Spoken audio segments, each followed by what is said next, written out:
So I asked at the beginning, who are the characters of Abraham? I'm just going to go with Abraham. It gets too confusing to try to switch back and forth. Which person I'm talking about? So Abraham, God, but also Lot. Let's start with what I think is the easiest. Who is Abraham? Anybody have any thoughts? Okay, the son of Terach, biographical. Thank you. Yeah, Noah.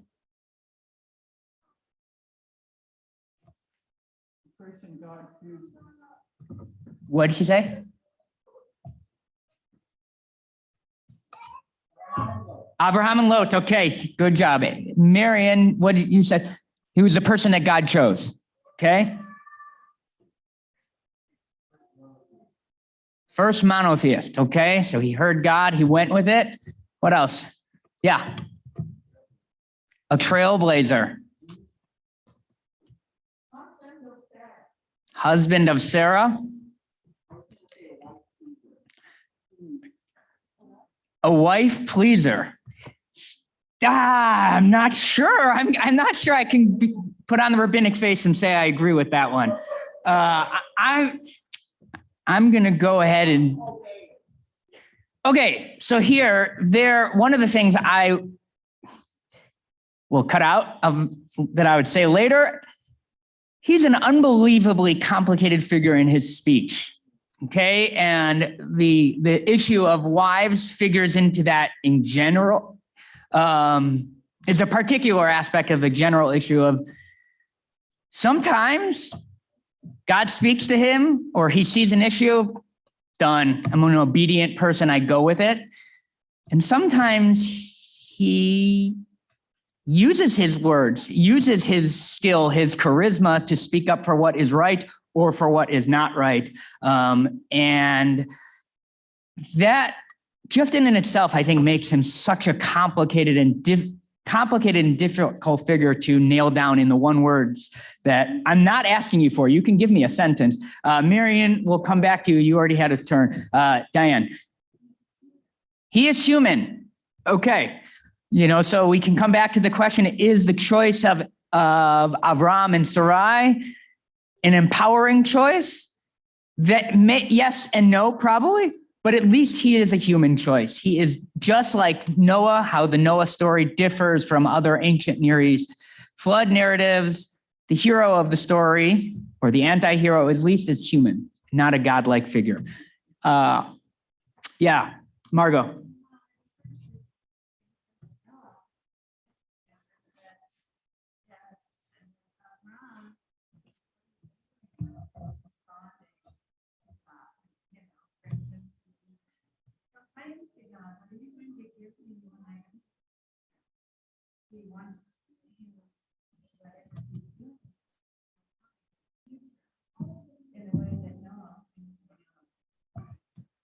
Okay, so I'm going to agree and disagree. So Margot said that just like Noah, God spoke to Avram, and like Noah, he was obedient, except that Noah never spoke back to God, never questioned the command, nor was there really ever any dialogue between Noah and God, whereas Avram does talk to God.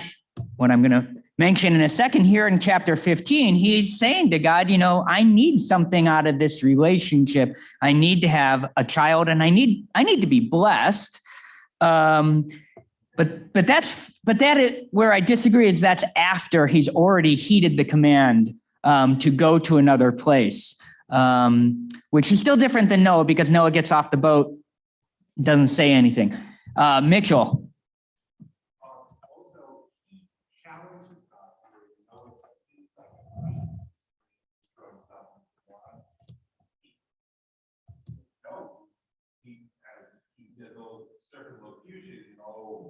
Far be from you, but still, he is pushing back, but doesn't push back to the idea.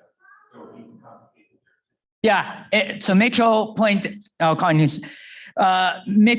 out that he does argue with God on behalf of Sodom and Gomorrah, which is different than Noah. the entirety of the world was destroyed and Noah didn't say a word, whereas just these two evil towns, God wants to destroy. And hold on to the Sodom and Gomorrah character of God for a second. We'll put a sticky on that. We'll come back to that. And Abraham argues, are you really going to destroy this town if even there is a minion of good people? Glenn, right? Yes. He's the negotiator, as opposed to Noah. And somebody said that he was the guy that God chose. I would say he's the first one that chose God. More active choosing of when we are doing things. Beautiful. So Glenn said that he's a negotiator. And I don't know if you're projecting anything onto that, but when I think of a negotiator, whether the movie or just, thinking of a sports agent, it's not someone who is a tzaddik always, someone who's morally pure, but someone who lives in the real world. And the other thing you said, no, I'm drawing a blank because I really liked it. Can you? No, that he chose, that God might have chosen Avram, maybe, but Avram certainly chose God. And that was my point in bringing up that it's entirely possible that Terach, Abraham's father, was the one that God chose, but he didn't choose God. Yeah, well, there was another hand up. Yeah, sorry, Susan.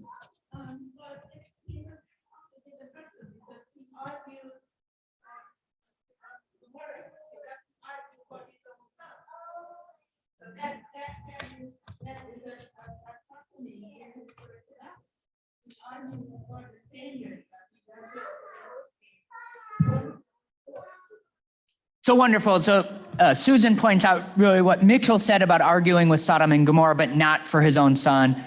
Isaac, I would add on to Susan what you're saying, that I think he takes his role as leader of a people very seriously, but perhaps he isn't one we ought to look up to as a family man. Ben.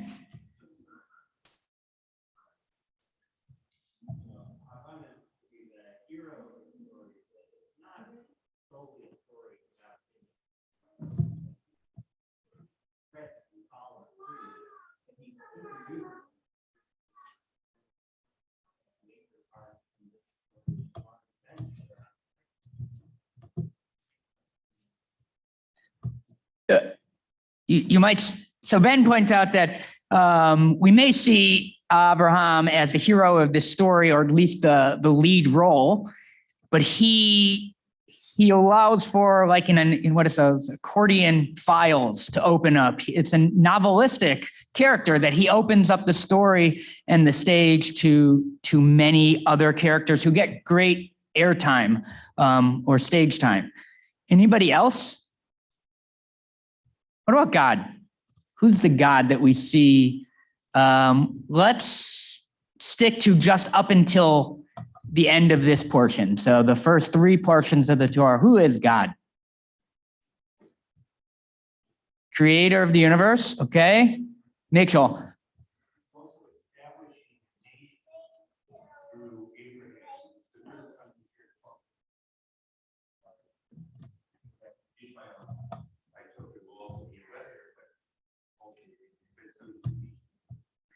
So he's the creator, the world creator, but he's also particularly concerned with starting this nation, which is where this portion is different than the first two portions.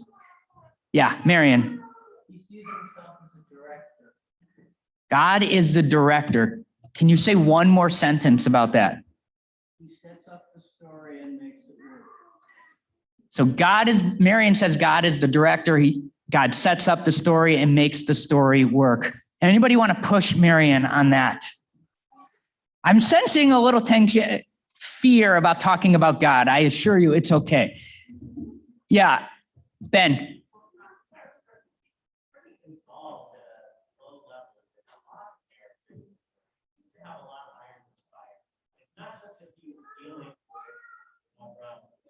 He's also telling you that he's got plans for Amorites.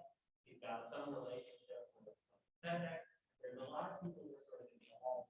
It seems like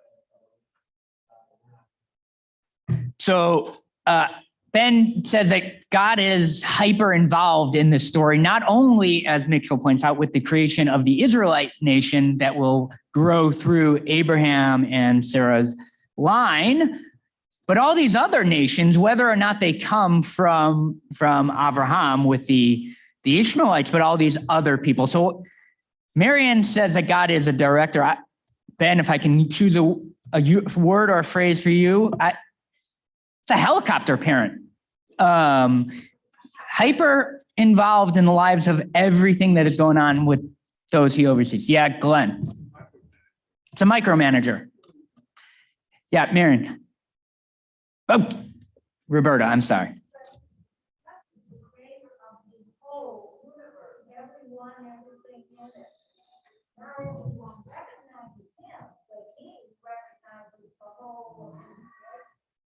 It's beautiful. So Roberta's making a really essential theological statement about God here, that God is the God of everybody. Whether or not that is recognized will be a concern of God later on in the book of Exodus, but God is the God of all of creation. Susan, and then we'll shift.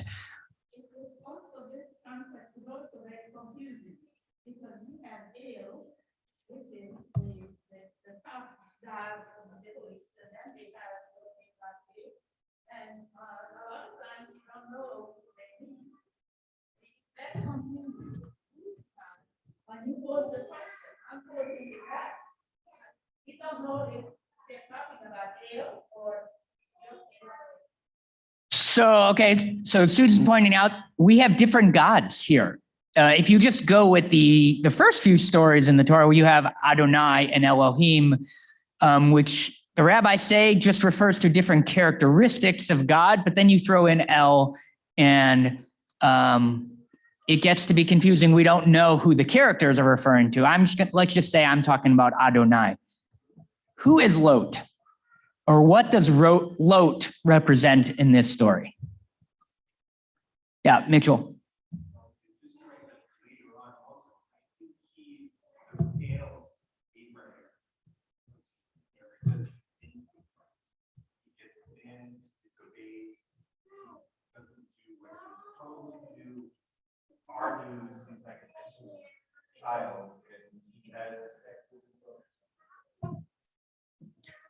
That story is always worth a closer read. Mitchell says that Lot really stands in for the,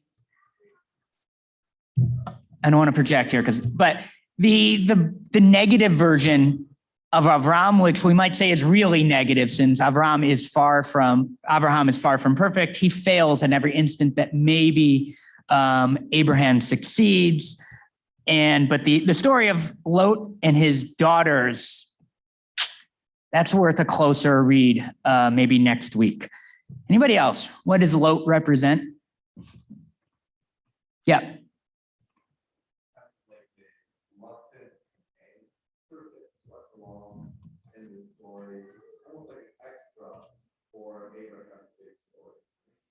Sometimes we might be higher.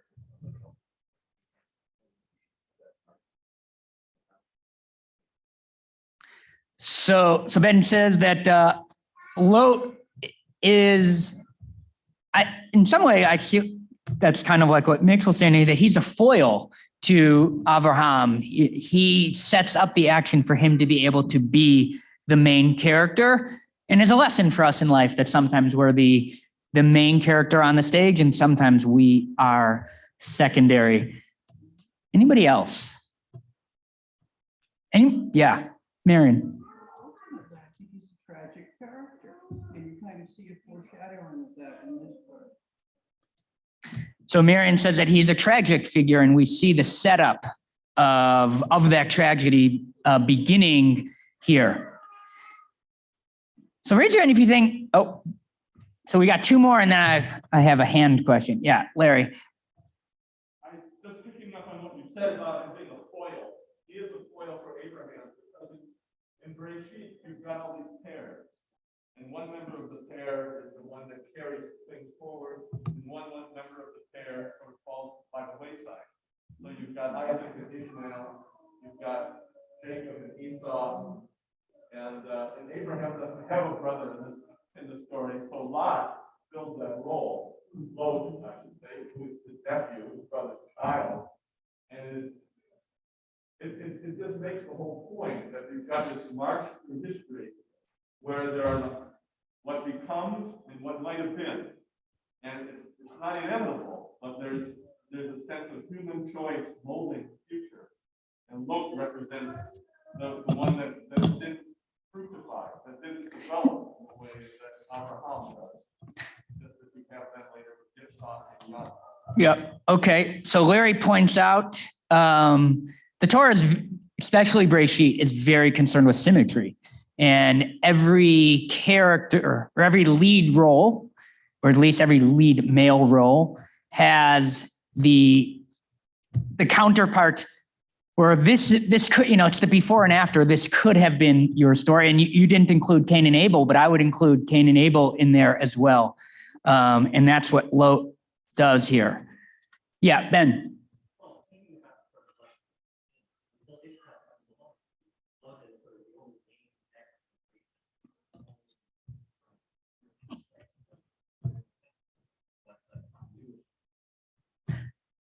So at this point, Abraham and Sarah are going to the land. They hear God's call. They're already old. It might look like their destiny is set. So you bring Lot along, at least there will be the next generation. So raise your hand if I'm going to cut it there. Raise your hand if you think Avram was obedient. No, Rachel. Yeah, it's a yes or no hand question. Okay, now. I thank you. Now raise your hand if you think he was not obedient. Oh, Roberta, be brave. Diane, I did not see a hand go up for either. Okay, so I just want to look real quickly. The beginning. The Lord said to Avram, go forth, Lecha, from your native land and your father's house to the land that I will show you. I will make you a great nation, and I will bless you. I will make your name great, and you shall be a blessing. So on and so forth. Verse 5, Avram took his wife Sarai and his brother's son Lot, and all the wealth that they had amassed, and all the persons that they had acquired in Haran. Okay, so that's the beginning. Let's go to Noah for a second. Because if Avram has a counterpart in the Torah, it may be Lot, but I also think it's Noah. The same language is used to describe the two of them. Noah is called each Sadiq Dorotav, a righteous person in his generation, and that he was Tamim, that he walked blameless in God's ways. Lecha. Abraham is given that command at the end of this story before his name is changed. So the beginning of the Noah story, this is the line of Noah, so forth. The earth was lawlessness. God said to Noah, I've decided to put an end to all flesh, for the earth is filled with lawlessness because of them. I'm about to destroy them with the earth. Make yourself an ark of gopher wood, so on, so forth. Continuing on, for my part, I will bring the flood, destroy the world, bring your sons, your wife, and your sons' wives. God was very clear about to Noah who to bring. Goes on to say, bring a pair of animals. God did not say that you can bring Lot along with you. And I think Lot represents, I agree with all of you what you said, but I think he also represents some agency that we don't usually ascribe to Avram. That this was his way of telling God, I have some authority and I have some agency in my own life. And it was also a subtle rebuke of God. God was telling Avram, leave your father's land, and, put the Midrashic read on it. Everything that was evil about that former life, he doesn't bring his father, but he brings his nephew. This bearer of the next generation, this connection to his former life. And I think there are so many things we can say good and bad about Avram, But I think this is one of the more interesting things, that he was his own person, at least in this one moment that we don't usually see that. And the thing about God, I think Abraham recognized that God is a work in progress. I think God is a work in progress throughout the Torah. It's something that Moses recognized on Mount Sinai when he's arguing with God, but we see it throughout Breshit.